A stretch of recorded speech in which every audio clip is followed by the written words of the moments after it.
Well, those of you who have do your ICT regularly will know that there are places which you used to train in which you don't train in anymore. So you know that the amount of training area in SAF available for the SAF has in fact declined. Many of the areas I used to train in are no longer available. But there are certain areas in Singapore which we have agreed to that we will keep aside for training. This includes the western catchment areas, which we use for maneuver training and for live firing, and also the areas in Pulau Tekong continue to be very useful for training. And then, of course, the other areas in Singapore we use as an opportunity arises, because there are areas which are temporarily available for training. We'll use them, and some of these places change over a period of time. We continue to engage the planning agencies. The planning agencies do understand the need for training areas for the SAF in Singapore, and so this is a sort of a constructive and productive engagement which we continue to have all the time.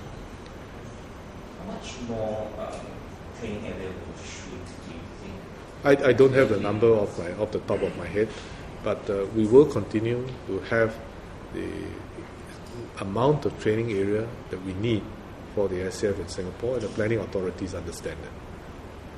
So as a follow-up to that, are you looking at more training spaces overseas? We continue to have friends who allow us to make use of their training facilities overseas, and we continue to look for new areas which can provide us with good and useful training. We are particularly grateful to all our friends who allow us to train there. So some of that training is on a continuing basis. Some of it is one time because we have a particular type of exercise that we want to try, or something which we particularly want to do. And so we are very grateful to all our friends, and we continue to look for opportunities to train overseas.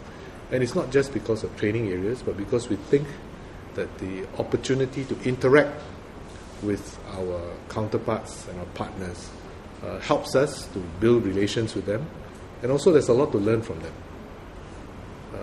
In fact, the deployment overseas for training itself is a very, very useful operational exercise, if I could put it that way.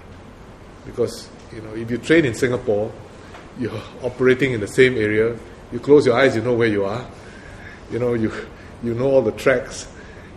You know exactly where you are. You don't even have to do proper navigation. And all the support facilities and all that are available to you in your camps and so forth. When you have to deploy overseas, then you have to really start to think in operational terms. Bring everything along with you.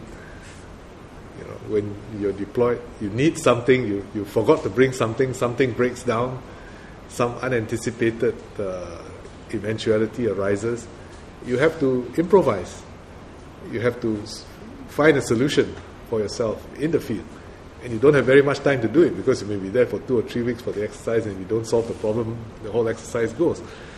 So it's a very useful experience in itself for our soldiers, our commanders, to go out in the field and exercise like that.